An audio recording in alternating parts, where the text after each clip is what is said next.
Hi ನಮಸ್ಕಾರ Sumana vlogs ಇನ್ Kannada YouTube ಚಾನಲ್ಗೆ ಸ್ವಾಗತ. ಫ್ರೆಂಡ್ಸ್, ನಿಮ್ಮ ಆ್ಯನಿವರ್ಸರಿ ಬರ್ಡೇ ಏನೇ ಇದ್ರೂ ಕೂಡ, ಎಕ್ಸ್ಪೆಷಲಿ ಈ ಮಂತ್ ಜೂನಲ್ಲಿ ನಿಮ್ಮ ಆ್ಯನಿವರ್ಸರಿ ಬರ್ಡೇ ಏನೇ ಇದ್ರೂ ಕಮೆಂಟ್ ಮಾಡಿ. ಹಾಗೆ ಯಾರಿಗೆ ವಿಶ್ ಮಾಡಬೇಕು ಅವ್ರ ಹೆಸರನ್ನು ಕೂಡ ಮೆನ್ಷನ್ ಮಾಡಿ. ಅವರಿಗೆ ಖಂಡಿತವಾಗ್ಲೂ ನನ್ನ ಮುಂದಿನ ವಿಡಿಯೋದಲ್ಲಿ ವಿಶ್ ತಿಳಿಸ್ತೀನಿ. ಸೊ ನನಗೂ ಕೂಡ ತುಂಬ ಖುಷಿ ಆಗುತ್ತೆ. ಲಾಸ್ಟ್ ವಿಡಿಯೋಗಳಲ್ಲೆಲ್ಲ ನೀವು ನೋಡ್ತಾ ಇದ್ದೀರಾ, ಎಲ್ರಿಗೂ ಕೂಡ ವಿಶ್ ಕಳಿಸ್ತಾ ಇದ್ದೀನಿ. ಹಾಗೆ ಇವತ್ತಿನ ಟಾಪಿಕ್ ಏನಪ್ಪ ಅಂತ ಅಂದರೆ, ಈ ಒಂದು ಆನ್ಲೈನ್ ಎಜುಕೇಷನ್ ಬಗ್ಗೆ ಈಗಾಗಲೇ ನೀವು ನೋಡ್ತಾ ಇದ್ದೀರಾ. ಗೌರ್ಮೆಂಟ್ ಎಷ್ಟೇ ಆನ್ಲೈನ್ ಕ್ಲಾಸ್ ಮಾಡಬೇಡಿ ಅಂತಂದರೆ ಕೆಲವು ಪ್ರೈವೇಟ್ ಸ್ಕೂಲ್ಗಳು ಗೊತ್ತಿಲ್ದಂಗೆ ಆನ್ಲೈನ್ ಕ್ಲಾಸಸ್ ಎಲ್ಲ ಮಾಡ್ತಾ ಇದ್ದಾರೆ. ಬಟ್ ಇದಕ್ಕೆ ಪೇರೆಂಟ್ಸ್ ಆದವರು ಕೂಡ ಸಪೋರ್ಟ್ ಕೆಲವ್ರು ಮಾಡ್ತಾ ಇದ್ದಾರೆ, ತುಂಬ ಜನ ಮಾಡ್ತಾ ಇಲ್ಲ. ಬಟ್ ಇದ್ರ ಬಗ್ಗೆ ಅಂದರೆ ಆನ್ಲೈನ್ ಎಜುಕೇಷನ್ ಬಗ್ಗೆ ನಾನು ನನ್ನ ಒಂದು ಅನಿಸಿಕೆಗಳನ್ನು ನಾವು ಪೇರೆಂಟ್ಸ್ ಆಗಿ ನಾವು ನಮ್ಮ ಒಂದು ಅನಿಸಿಕೆ ಅಭಿಪ್ರಾಯನ ನಿಮ್ಮ ಜೊತೆ ಶೇರ್ ಮಾಡ್ಕೊಳ್ತೀನಿ. ಹಾಗೆಯೇ ನಿಮಗೆ ಏನು ಅನಿಸುತ್ತೆ ಅನ್ನೋದನ್ನು ಕೂಡ ನೀವು ನನಗೆ ಕಮೆಂಟ್ ಮಾಡಿ, ನಾನು ಕೂಡ ನೋಡ್ತೀನಿ. ಹಾಗೆಯೇ ಈ ಒಂದು ಆನ್ಲೈನ್ ಕ್ಲಾಸ್ ಬಿಟ್ಟು, ಅಂದರೆ ಆನ್ಲೈನ್ ಕ್ಲಾಸ್ ಇಲ್ಲ ಅಂತಂದಾಗ ಮನೆಯಲ್ಲೇ ಮಕ್ಕಳನ್ನ ಯಾವ ರೀತಿ ಮುಂದಿನ ತರಗತಿಗೆ ಸಿದ್ಧ ಮಾಡೋದು, ಇದ್ರ ಬಗ್ಗೆ ನಿಮ್ಗೇನಾದ್ರೂ ಐಡಿಯಾಗಳಿದ್ರೆ ಅದನ್ನು ಕೂಡ ಕಮೆಂಟ್ ಮಾಡಿ. ಸೊ ಅವಾಗ ನಮ್ಮ ವ್ಯೂವರ್ಸ್ ನೋಡ್ತಾ ಇರ್ತಾರೆ, ಆ ಪಾಯಿಂಟ್ಸ್ಗಳನ್ನು ಕೂಡ ಅವರು ಕೂಡ ತಗೊಳ್ತಾ ಇರ್ತಾರೆ, ಮತ್ತು ನಾನು ಕೂಡ ತಗೊಳ್ತಾ ಇರ್ತೀನಿ. ಓಕೆ, ಹಾಗಾದರೆ ನನ್ನ ಒಂದು ಅನಿಸಿಕೆಗಳನ್ನು ನಿಮಗೆ ತಿಳಿಸ್ತೀನಿ ಈ ಒಂದು ಆನ್ಲೈನ್ ಕ್ಲಾಸಿನ ಬಗ್ಗೆ. ಮೊದಲನೇದಾಗಿ ಬೇಸಿಕ್ಕಾಗಿ ನಾವು ತಿಳ್ಕೊಳ್ಬೇಕಾಗಿರುವಂಥದ್ದು, ಫ್ರೆಂಡ್ಸ್, ನಿಮಗೆಲ್ಲ ಗೊತ್ತೇ ಇರುತ್ತೆ. ಅಂದರೆ ಸ್ಕ್ರೀನ್ ಏನಿರುತ್ತೆ ಮೊಬೈಲ್ದಿರ್ಬೋದು, ಅಥವಾ ನೀವು ಲ್ಯಾಪ್ಟಾಪಲ್ಲಿ ತೋರಿಸ್ತಿರೋ ಅಥವಾ ಕಂಪ್ಯೂಟರಲ್ಲಿ ತೋರಿಸ್ತಿರೋ, ನಾವು 1 ಗಂಟೆ ಬರೀ ದೊಡ್ಡವರು ನಾವೇನೇ 1 ಗಂಟೆ ಕೂತ್ಕೊಂಡು ಏನಾದರೂ ನೋಡ್ತಾ ಇದ್ವಿ, ಏನಾದರೂ ವರ್ಕ್ ಮಾಡ್ತಾ ಇದ್ವಿ ಅಂತ ಅಂದರೆ ಒಂದು ರೀತಿ ಸ್ಟ್ರೆಸ್ ಅಂತ ಅನ್ನಿಸ್ತಾ ಇರುತ್ತೆ. ಅಂದರೆ ಹೆಡ್ಏಕ್, ತಲೆನೋವು ಬರೋದಿರ್ಬೋದು, ಮತ್ತು ಕಣ್ಣು ಉರಿತಾ ಇರುತ್ತೆ ಅನಿಸ್ತಾ ಇರುತ್ತೆ. ಸೊ ಹಾಗೆಯೇ ಒಂದು ರೀತಿ ಮೂಡ್ ತುಂಬ ಇವತ್ತು ಒಂದು ಚಿಲ್ ಅನ್ನೋ ರೀತಿಯಲ್ಲಿ, ಒಂದು ಆ್ಯಕ್ಟಿವ್ ಆಗಿ ಇಲ್ಲ ಅನ್ನೋ ರೀತಿಯಲ್ಲಿ ದೊಡ್ಡವರಾದಂತಹ ನಮಗೇನೆ ಇಷ್ಟೆಲ್ಲ ಫೀಲಿಂಗ್ಸ್ಗಳು ಬರುತ್ತೆ ಅಲ್ವಾ. ಅಂಥದ್ರಲ್ಲಿ LKGಯಿಂದ UKGಯಿಂದ ಆನ್ಲೈನ್ ಕ್ಲಾಸ್ನ ಮಾಡ್ತೀವಿ ಅಂತ ಹೇಳ್ತಾ ಇದ್ದಾರೆ.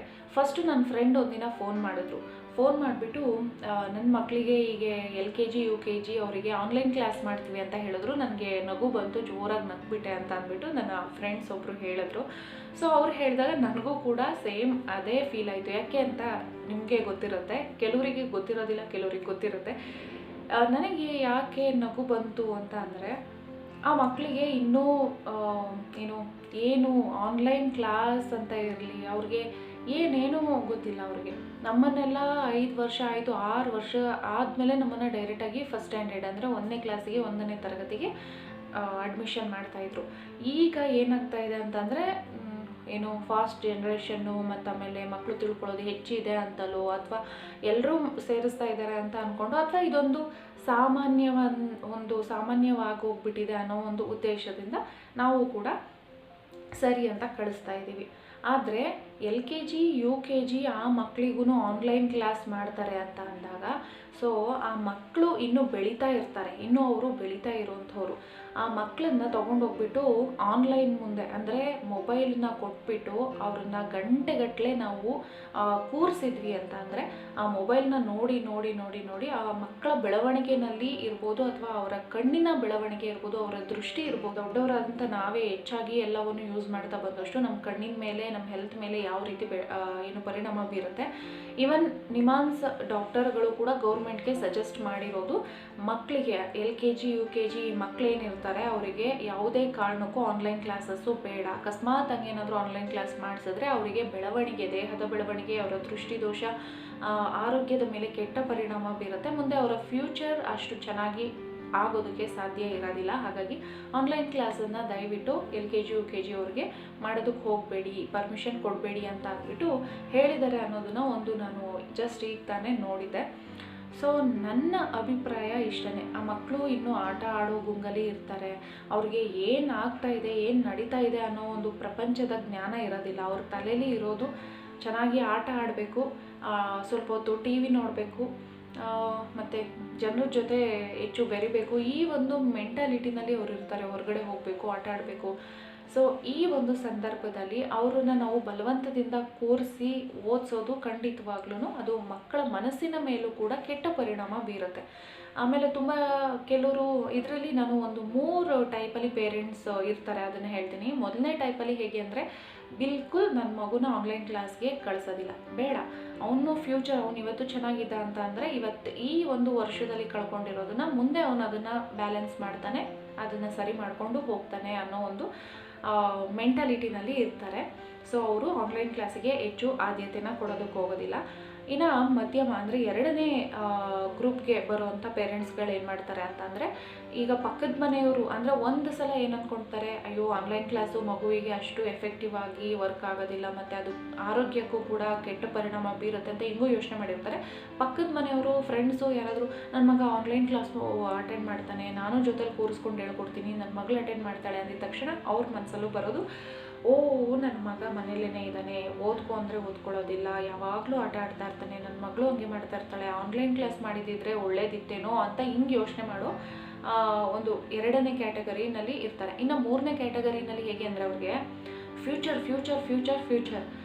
ಈಗ ಈಗಿನ ಪರಿಸ್ಥಿತಿಗಳಲ್ಲಿ ಇವತ್ತು ಇದ್ದಂಥವರು ನಾವುಗಳು ನಾಳೆ ಇರ್ತೀವೋ ಇಲ್ವೋ ಅನ್ನೋದೇ ಒಂದು ಅನುಮಾನ. ಅಂಥದ್ರಲ್ಲಿ ಯಾವತ್ತೋ ಮಗುವಿನ ಒಂದು ಫ್ಯೂಚರ್ ಫ್ಯೂಚರ್ ಫ್ಯೂಚರ್ ಅಂತ ಅಂದ್ಕೊಂಡು ಆ ಮಗುವಿನ ಮೇಲೆ, ಆ ಮಗುವಿನ ಆರೋಗ್ಯದ ಮೇಲೆ ಮಾನಸಿಕವಾಗಿ ಇರ್ಬೋದು, ಎಲ್ಲದರಲ್ಲೂ ಒಂದು ಕುಂಠಿತ ಬೀಳುವಂತಹ ಪರಿಣಾಮಕ್ಕೆ ಮಕ್ಕಳನ್ನ ಇಂಡೈರೆಕ್ಟಾಗಿ ನೂಕುವಂತಹ ಪೇರೆಂಟ್ಸ್ಗಳು ಇದ್ದಾರೆ. ಅಂದರೆ ಇಲ್ಲ, ಆನ್ಲೈನ್ ಕ್ಲಾಸ್ ನಾವು ಮಾಡಲ್ಲ ಅಂತ ಹೇಳುವಂಥ ಸ್ಕೂಲ್ ಟೀಚರ್ಸ್ಗಳಿಗೆ, ಇಲ್ಲ ನೀವು ಆನ್ಲೈನ್ ಕ್ಲಾಸ್ ಮಾಡಿ, ಬೇರೆಯವ್ರಿಗೆ ಮಾಡ್ತಾ ಇದ್ದಾರೆ, ಅವ್ರಿಗೆ ಮಾಡ್ತಾ ಇದ್ದಾರೆ, ಇವ್ರಿಗೆ ಮಾಡ್ತಾ ಇದ್ದಾರೆ, ನೀವು ಯಾಕೆ ಆನ್ಲೈನ್ ಕ್ಲಾಸ್ ಮಾಡೋದಿಲ್ಲ ಅಂತ ಅಂದ್ಬಿಟ್ಟು ಪ್ರೆಷರ್ ಕ್ರಿಯೇಟ್ ಮಾಡುವಂತಹ ಪೇರೆಂಟ್ಸ್ಗಳು ಕೂಡ ಇದ್ದಾರೆ. ಅಂಥವ್ರನ್ನ ನಾನು ಕೂಡ ನೋಡಿದ್ದೀನಿ. ಹಾಗಾಗಿ ನನ್ನ ಒಂದು ಅಭಿಪ್ರಾಯನ ನಿಮ್ಮ ಜೊತೆ ಹೇಳ್ತಾ ಇದ್ದೀನಿ. ಈಗ ಒಂದು ಉದಾಹರಣೆನ ಕೊಡ್ತೀನಿ. ಒಂದು ಐಸ್ ಕ್ರೀಮ್. ಸೊ ನಮ್ಮೆಲ್ರಿಗೂ, ಚಿಕ್ಕ ಮಕ್ಕಳು ದೊಡ್ಡವರು ಎಲ್ರಿಗೂ ಅಷ್ಟೇ, ಐಸ್ ಕ್ರೀಮ್ ನಮ್ಮ ಕೈಯಲ್ಲಿ ಇದೆ.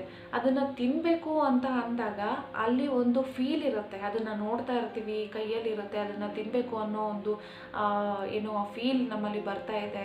ಸೊ ಅದರಲ್ಲಿ ಕಾನ್ಸಂಟ್ರೇಷನ್ ಜಾಸ್ತಿ ಮಾಡಿರ್ತೀವಿ, ಅದನ್ನು ತಿಂತೀವಿ.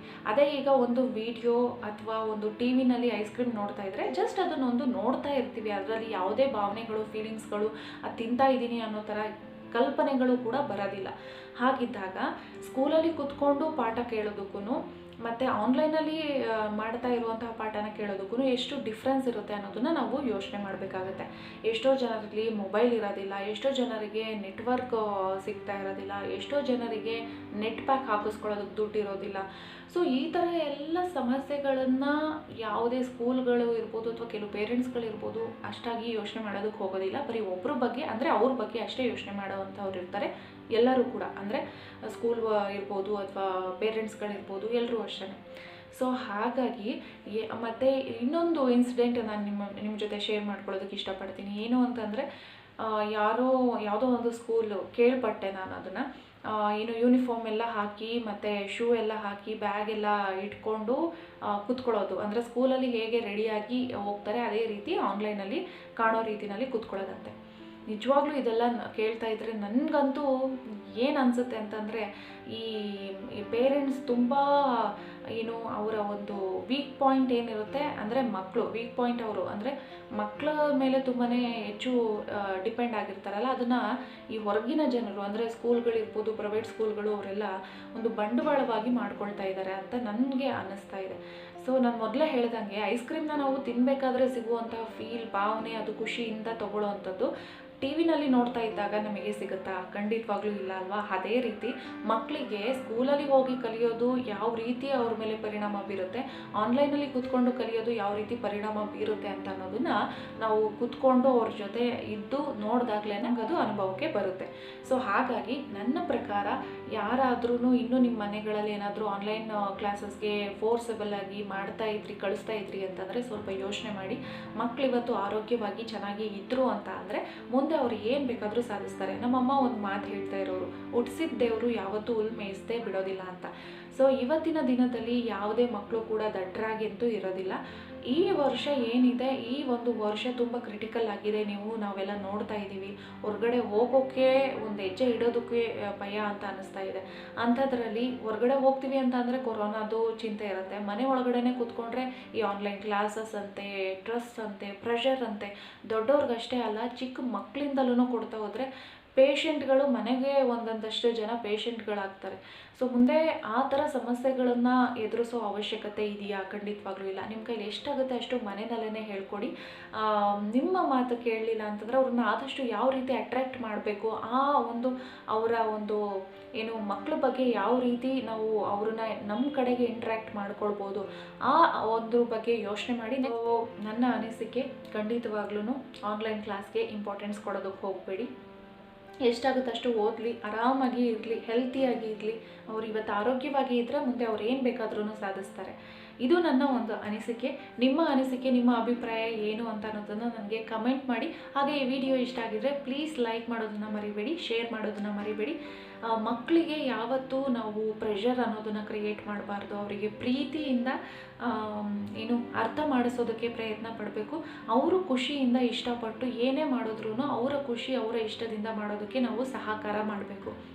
ಇದು ನನ್ನ ಒಂದು ಅಭಿಪ್ರಾಯ. ಸೊ ಇದ್ರ ಬಗ್ಗೆ ನೀವೇನು ಹೇಳ್ತೀರಾ? Thank you for watching. Bye.